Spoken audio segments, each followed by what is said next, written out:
Desa Paseban Bayat merupakan sentra industri gerabah dan keramik sejak ratusan tahun silam.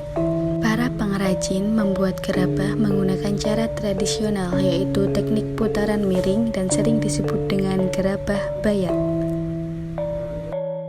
Gerabah yang sudah jadi biasanya menghasilkan kerajinan seperti cangkir, teko, wajan, kendi, anglo, gentong, dan vas bunga. Proses pembuatan gerabah bayat dengan menggunakan alat perbot miring. Perbot miring sendiri adalah alat untuk membuat kerajinan gerabah. Alat ini hanya bisa kita ketemui dan hanya terdapat di Klaten, tepatnya di Kecamatan Bayat.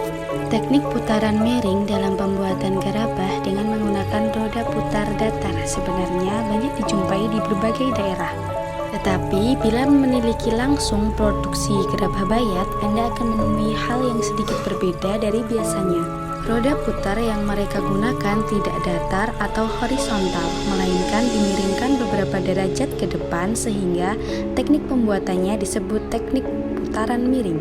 Lalu, mengapa masyarakat Bayat menggunakan teknik putaran miring ini dalam membuat gerabah?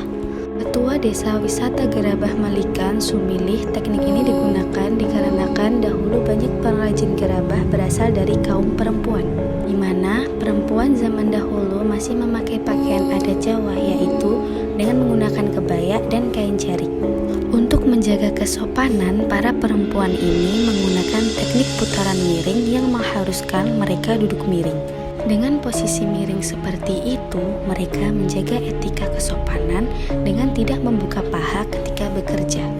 Tambah lagi, secara ergonomis, teknik putaran miring ini memberikan kemudahan kaum perempuan yang memakai kain jarik panjang untuk bekerja karena mereka tidak harus menekuk kakinya. Nah, video-video berikut ini merupakan praktek langsung saya dalam proses pembuatan gerabah di Desa Pager Jurang Bayat.